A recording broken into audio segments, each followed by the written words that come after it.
Samwise the Brave is, in many ways, the hero of Lord of the Rings, but not the ideal hero. He doesn't desire fame, but desires the loyalty and the simple things of life. Join Aaron, Ryan, and I as we discuss the themes and impacts surrounding Sam. And don't forget to like and subscribe.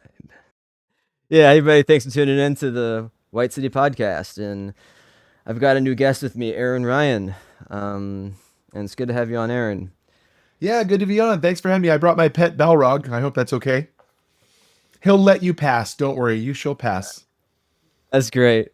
Oh, that's great. Yeah. Well, yeah, Aaron, would you tell a little bit about yourself and how you got into Lord of the Rings? Yeah, well, number one, I'm an author. That's what I do. And I was inspired very, very early on by reading The Lord of the Rings. It was the first thing that I read that I ever remember reading and being so taken away, like whisked away to a whole other galaxy. I mean, granted, you don't quite know where in space and time Middle Earth exists, whether it's actual Earth or a remnant of the planet somewhere, and what time. But man, he took 15 years to write the entire saga. I remember thinking, holding it in my hands and going, wow, I mean, this feels so real. And why not me? Maybe I could do this someday. So I'm working on book number 40 and 41, and I owe a lot of what I write and how I write to Tolkien and Lord of the Rings. I read it probably when I was early teens. I read The Hobbit before that. I wasn't quite so taken by The Hobbit, although it's a fantastic story. I was never quite taken by the Silmarillion or any of the other books. But The Lord of the Rings just captivated me to the point where I made my own keepsake edition one day, a collector's edition, and I read it every holiday season. So it's the best thing I've ever read next to the Bible. Right. I mean, that's so. I mean, pretty obviously, I'd say that you probably read the books before watching the movies, or Yeah. So naturally, as a book lover and a book aficionado, the stories are the canon. The books are the canon. The movies are an adaptation of that canon. So I was really disappointed, like the next guy was, with how human they made Gandalf, how frail they made Faramir, and the choices that they had him make. He said, "Not if this thing lay by the highway would I take it," and yet he wants to take it and take it to Minas Tirith. And it's like, what are you doing? There were some liberties taken, too much CGI in the Two Towers. I love the movies. I will only watch the extended versions. But if it came down to someone holding a gun to my head and saying, "You watch the movies or you read the book, which you gonna do?" I'm gonna read the book. yeah. No, that's true. I've read the books like a couple of times now, and it's I've enjoyed them. I think maybe like what might be the case for some people, and maybe a little bit for me, is the details can sometimes get caught up in the details of the books. But I mean, other than that, like there's this Phil Dragash that does this audio recording kind of dramatization of it, and it's on Spotify. And I listened to the Fellowship of the Ring that way, which it was like I don't even, maybe a little bit of bridge. I think it covered like probably had most of it in there.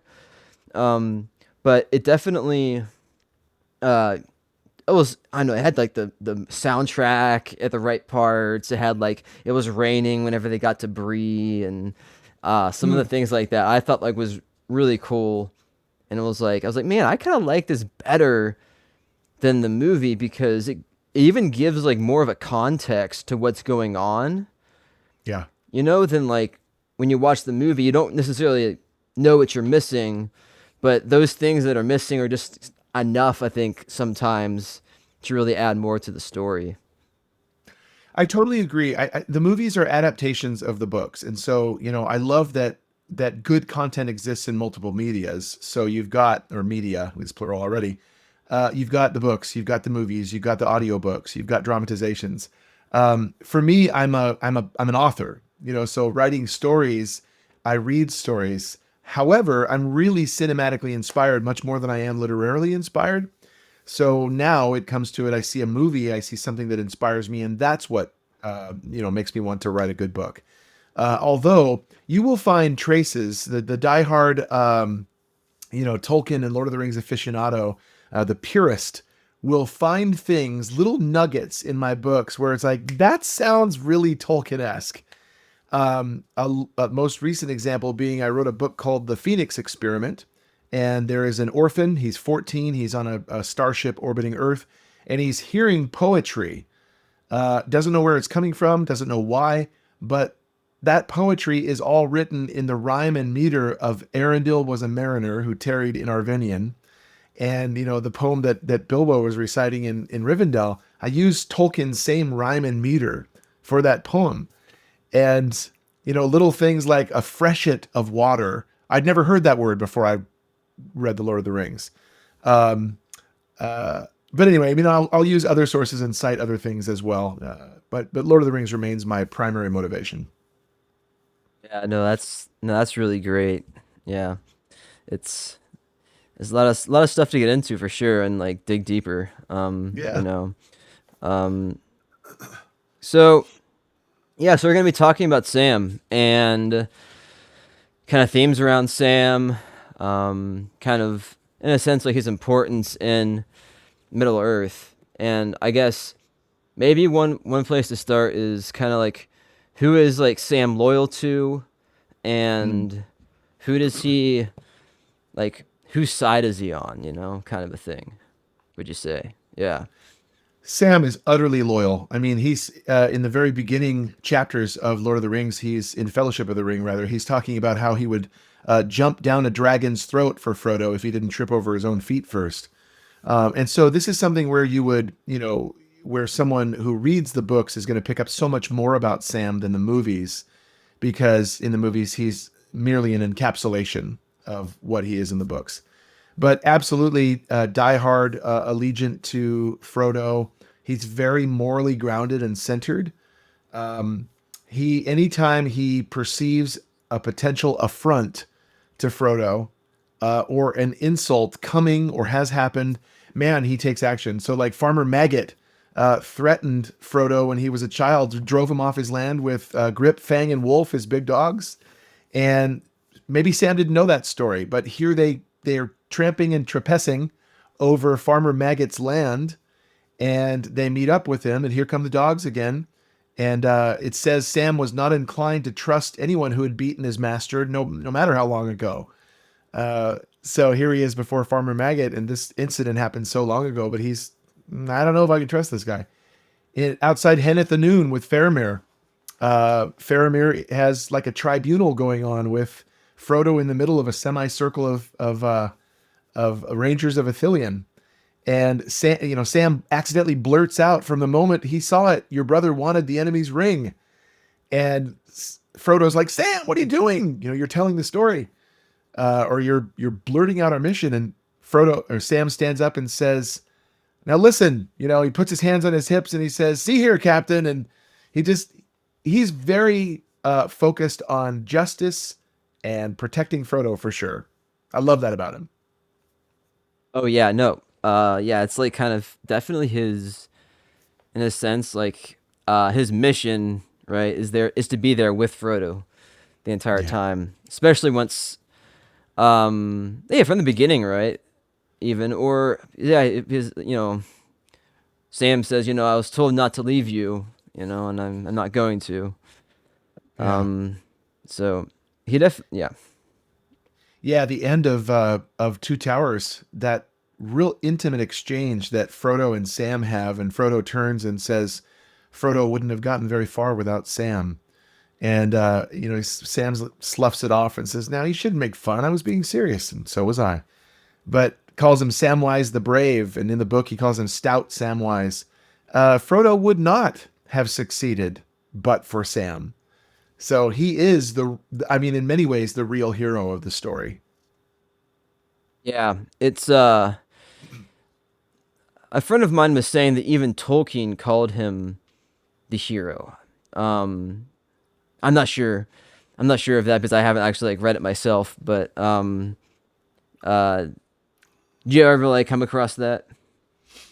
I haven't read it much of the biographical works other than Christopher Tolkien's works, and I loosely skimmed through a lot of those because what I was looking for was content from, like, supplemental content from Lord of the Rings, not expositional content from Tolkien about Lord of the Rings. So it probably I wouldn't doubt that at all that it's actually in there. It makes total sense that it should be in there, so I wouldn't be surprised. Yeah. No, I got you. Um, so like, what are instances where Sam has to face up against evil and maybe has like a trial that he has to overcome that may be like kind of really important to his character? Well, the two that I mentioned just now, those were really important. But there's so many along the way, along their journey, that Sam is distrustful of people who are potentially a threat to Frodo. He's just a little guy in a big, big world, just like Frodo is, and so they're trying to, protect this mission and further it. Um, I think the real you can take every single character that Sam was maybe suspicious of throughout the entire saga and wrap them all up in this bony, wrinkly, pitiable creature called Gollum, because Frodo is grace filled. He's showing him pity, like Gandalf counseled. And Sam doesn't have any pity for Gollum. He knows deep in his heart that this bony creature is wretched and he's going to do something awful to Frodo or Sam or both. So that's him standing up against evil every single interaction they have, even as something as innocuous as potatoes. Come on. He is standing up against Gollum's potential nefarious ways. Um, but again, with the men of Henneth-Annwn, with Farmer Maggot, it's standing up in the Shire when they come back for the scouring. He is had to make all these choices. I think one that's really important, though, that's often overlooked, is that Sam had a choice to take the ring and keep it for himself. He also had a choice to bolt when Frodo died. He could have just said, well, everything's lost and I have no further reason for living because Frodo's dead and I couldn't save him. So I'm just going to go home and die too. He could have bolted. Also, he could have kept the ring when Frodo asked for it back. And those were two moral choices and battles that he had to fight and relinquish as well. Yeah. No, that's a really good point. So something else with that. So I think it's interesting when you look at some differences between the uh the books and the movies is kind of one how they kind of portray Frodo and his like kind of interactions with Gollum. And then you can also, I guess, maybe kind of see that with Sam too. It's like right now it's kind of escaping me exactly how like Sam was acting towards Gollum, but like in the movies you very much have Sam, he's against Gollum. He's like saying, "Ah, he's just like I don't pity him at all. Like we should just get rid of him, right?" Yeah. Um and in the movies like I can't remember if it's the way in the books as well, but like, Frodo is definitely like, "Oh no, we like spare him out of pity for him," right?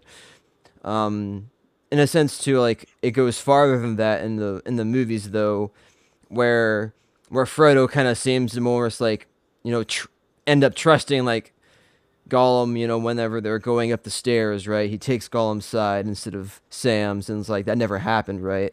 Right. They were loyal to each other, to the end. Yeah. Yeah, I mean, I think that the movie is all three. Well, the two of the movies when Gollum comes into the picture.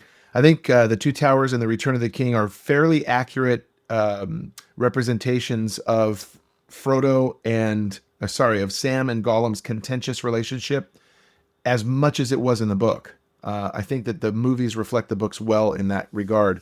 Slinker and Stinker. Frodo didn't like that in the books. He didn't like it in the movies. He didn't like Sam calling him Stinker. Um, but it was something that Sam couldn't help. He recognized Stinker in him. They both recognized Slinker because that's who Smeagol is. But Sam was willing to go to that place of intentionally labeling him Stinker because um, he saw his evil nature underneath. He saw the Gollum underneath the Smeagol, and he knew. He just knew, and he has an instinct that really commands respect through the series. So uh, Gandalf chose really well by punishing Sam and making him go on the journey. Yeah. Um No, for sure.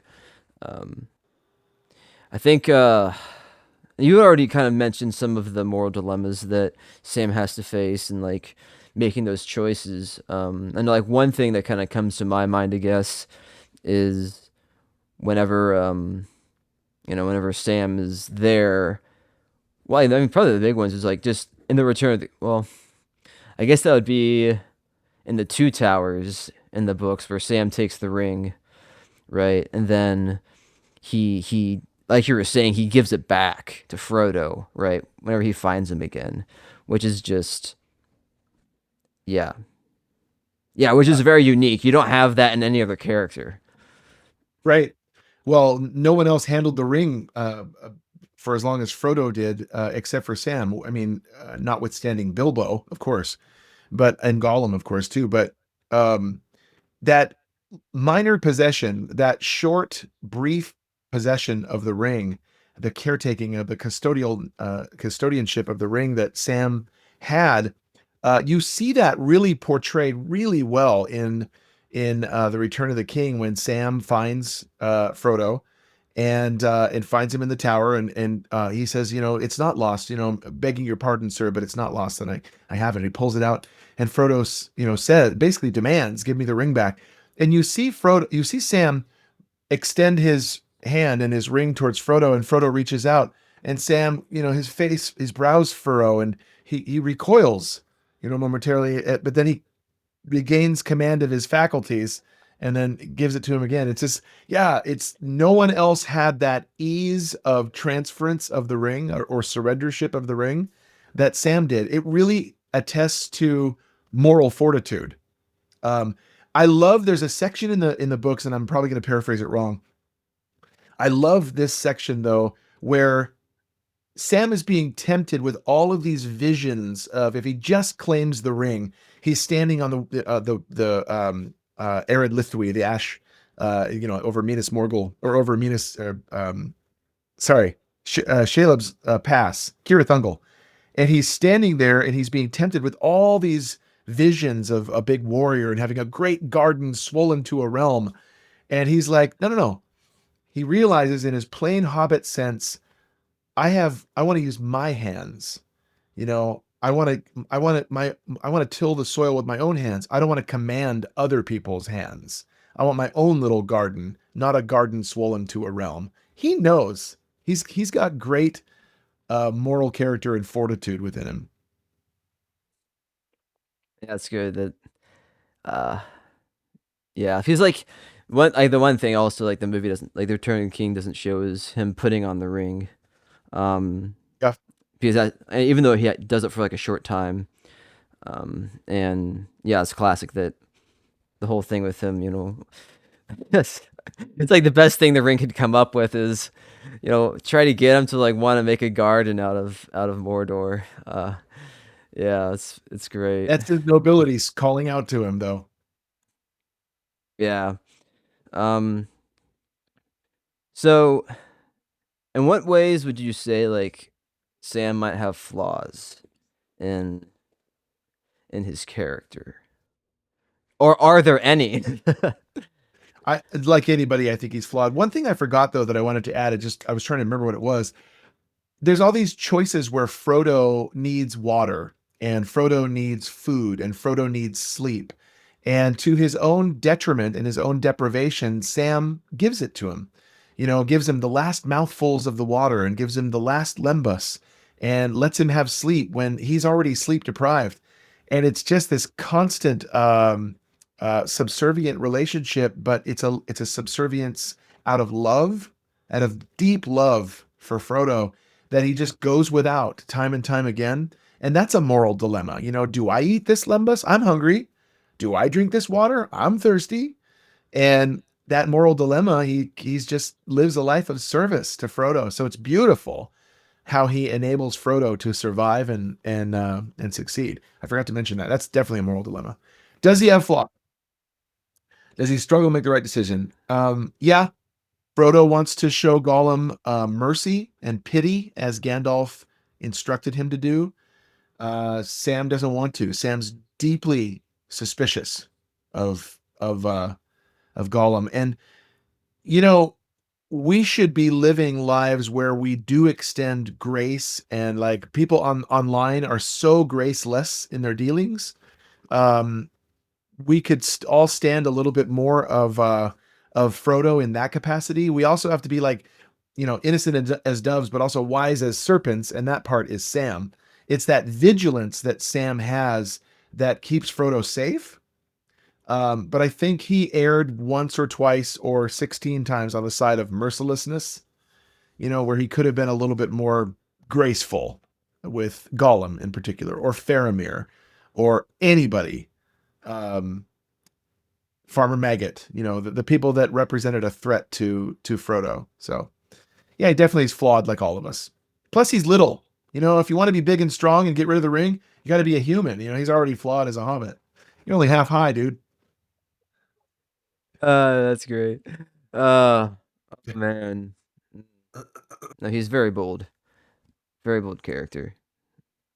Something that kind of is an interesting kind of part of some stories that some people necessarily like really see or think really have an impact on what's going on, because it's more of like a background thing, but is looking at characters and seeing maybe there are like kind of chance situations or like luck that happens in their story, that kind of seems like, oh hey, this was like just great that it happened at this moment, and now I can like really move on in this adventure, to the next thing, and really big things happen after it. So you see a thing in like in Sam's, I guess, story where maybe there. I mean, these are things. This is something where it's like kind of rare for all characters. I think story in Lord of the Rings, but is there instances where you think maybe like Sam, may have maybe like it seemed like luck or chance that happened for him to really to be able to move forward in what his yeah situation. Yeah, I mean, getting the file of Galadriel, once Frodo had lost it, stabbing Shelob in the right place. I mean, what if he'd stabbed her in the leg? Like, oh, she's got seven more. Um, I think one thing that you really are only going to discover in a book is that Malorn seed that Galadriel gives him in Lothlorien, and that dust, the ground that the seed is in. Um, he could have lost that sucker a million times on the journey to Mordor. He could have lost it. He could have misplaced it. He could have just, Gollum could have taken it. Whatever. He could have thrown it away in the cracks, in the fissures, leading up to the volcano, Mount Doom.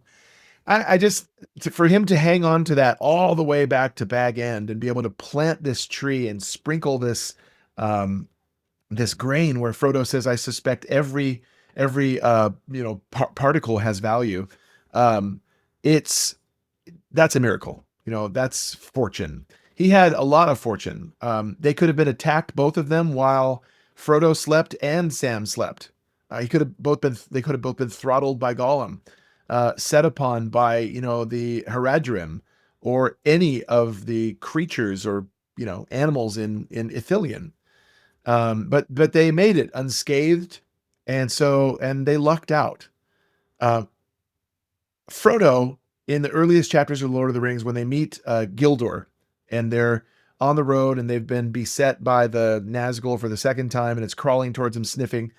He's talking to Gildor, and Frodo says, I'm going to say it wrong, but Lumen Silin Omentielvo, or something like that in Elvish language. A star shines on the hour of our meeting. There were lots of stars that shone upon Frodo and Sam on their whole journey that protected them, and Sam saw one at the end in Mordor. He looked up and he said, "He can't conquer forever." You know, um, it's up there. There's a star that still shines. So they've had a lot of fortune on their journey, and they made it because of those miracles, I think. Yeah, no, that's yeah.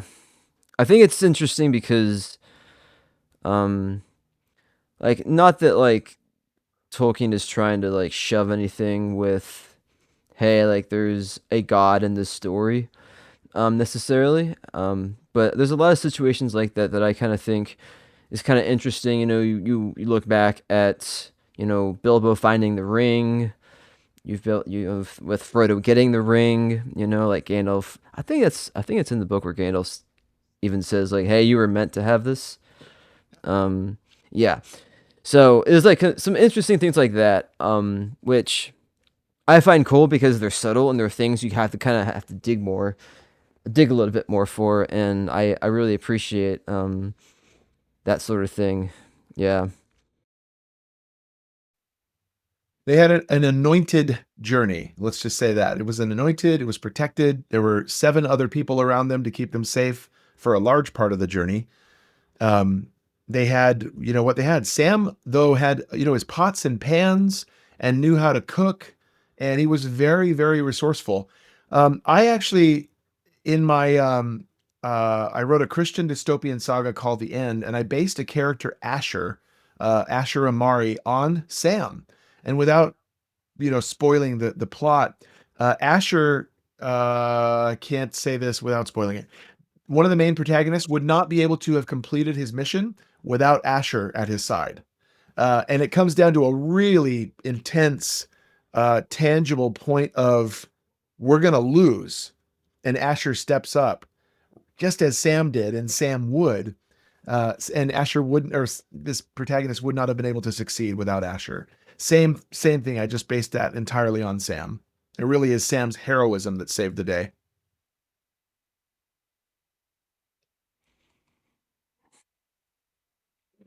man. Yeah. No, that's great. I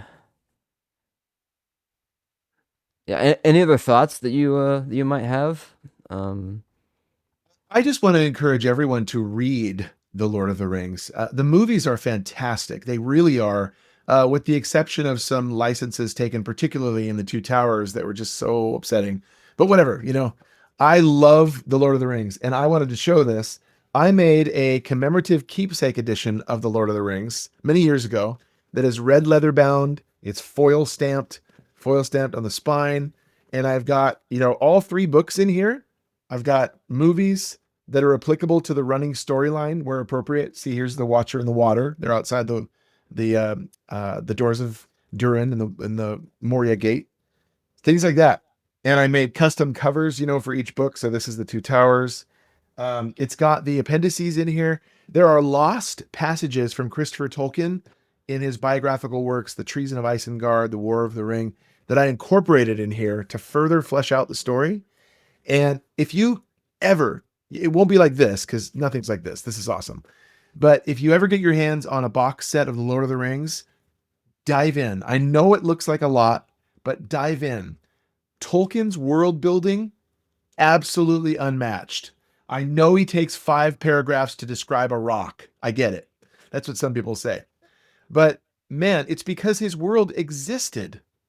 He thoroughly believed that his world and that whole time existed, and you will believe it too.